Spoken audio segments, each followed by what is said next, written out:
Hello friends, welcome to defence matrix. तो जैसा कि हम जानते हैं, हमारे द्वारा दूसरा इंडिजिनस एयरक्राफ्ट कैरियर लिया जाना है जो कि INS विक्रांत पर ही बेस्ड होने वाला है, जिसको लेकर बहुत जल्दी क्लियरेंस मिल सकता है और उस पर काम भी चालू हो सकता है।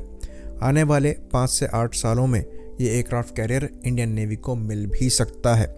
लेकिन ओरिजिनली जो IAC-2 की रिक्वायरमेंट थी, ये एक बड़े सुपर कैरियर साइज़ के एयरक्राफ्ट कैरियर की थी जो कि 75,000 टन क्लास कैटेगरी के ऊपर का होने वाला था।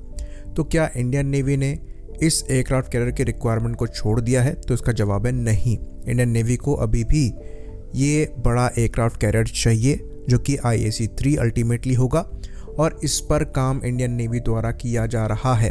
पहले IAC-2 प्रोग्राम के अंतर्गत किया जा रहा था, अब IAC-3 प्रोग्राम के अंतर्गत किया जा रहा है, और मोस्ट लाइकली ये एयरक्राफ्ट कैरियर 2040 के अराउंड इंडियन नेवी की सर्विस को ज्वाइन कर सकता है, INS विक्रमादित्य को रिप्लेस करता हुआ।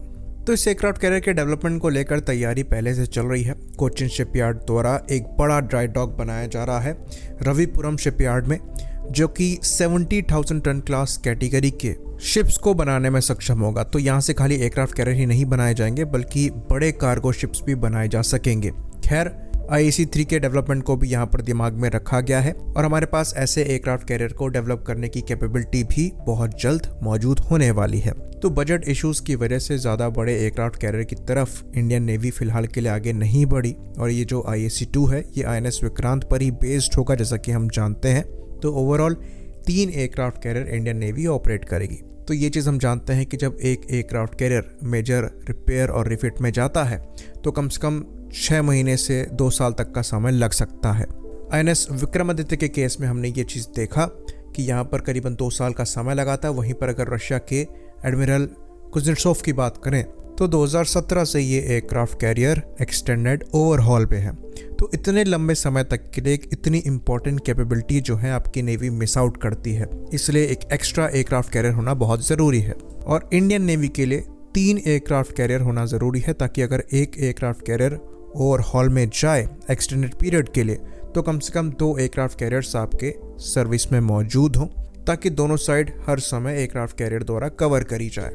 INS विक्रमादित्य की अगर हम बात करें तो हम इन्हें 2014 से ही सर्विस में यूज़ कर रहे हैं, और मैक्सिमम इनकी लाइफ 2040 तक जाएगी, क्योंकि ये पहले ही पुराने एयरक्राफ्ट कैरियर्स हैं जिनको दोबारा से INS विक्रमादित्य बनाया गया है, रीडेवलप किया गया है इंडियन नेवी के लिए। तो एक ब्रांड न्यू एयरक्राफ्ट कैरियर के कंपैरिजन में इनकी सर्विस लाइफ उतनी नहीं होगी, इसलिए आपको यहाँ पर अभी से इनके रिप्लेसमेंट के बारे में विचार करना चालू कर देना चाहिए।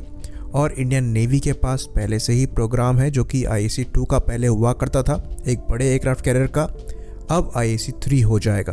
तो हमारा हमेशा से एम था कि 65,000 टन क्लास कैटेगरी का एक बड़ा एयरक्राफ्ट कैरियर हमारी नेवी ऑपरेट करेगी, जिसको बजट इश्यूज़ की वजह से फिलहाल के लिए अप्रूवल नहीं मिली है। ये एयरक्राफ्ट कैरियर कैटोबार कैटेगरी का होगा, और मोस्ट लाइकली स्टीम कैटापुल्ट के बजाय यहाँ पर इलेक्ट्रोमैग्नेटिक कैटापुल्ट या फिर EMAS को इस्तेमाल किया जाएगा, जो कि हैवियर एयरक्राफ्ट को लॉन्च कराने में सक्षम होगा।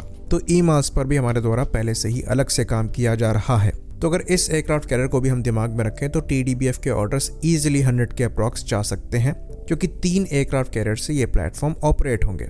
अब सवाल दूसरा ये उठता होगा कि इनके ऑर्डर्स कब दिए जाएंगे। तो ये चीज़ हम आपको बता दें कि कम से कम 4-5 साल आपको यहाँ पर वेट करना पड़ेगा, क्योंकि यहाँ पर कई इंपॉर्टेंट प्रोजेक्ट जो हैं ये पहले से ही लाइन में है, जिसमें प्रोजेक्ट 76 के अंतर्गत सबमरीन डेवलपमेंट से लेकर प्रोजेक्ट 75 अल्फा की न्यूक्लियर अटैक सबमरीन इंक्लूडेड है।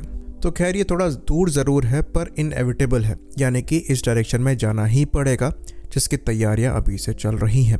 तो ये बात हम आपको बता दें कि ये जो ड्राई डॉक डेवलप किया गया है, इसमें करीबन 1800 करोड़ खर्च किए गए हैं, और इसकी लाइफ करीबन 100 ईयर्स की है। तो अच्छी खासी पॉसिबिलिटी एग्जिस्ट करती है कि यहाँ पर IAC-3 के बाद भी फ्यूचर में और बड़े एयरक्राफ्ट कैरियर्स बनाए जा सकेंगे।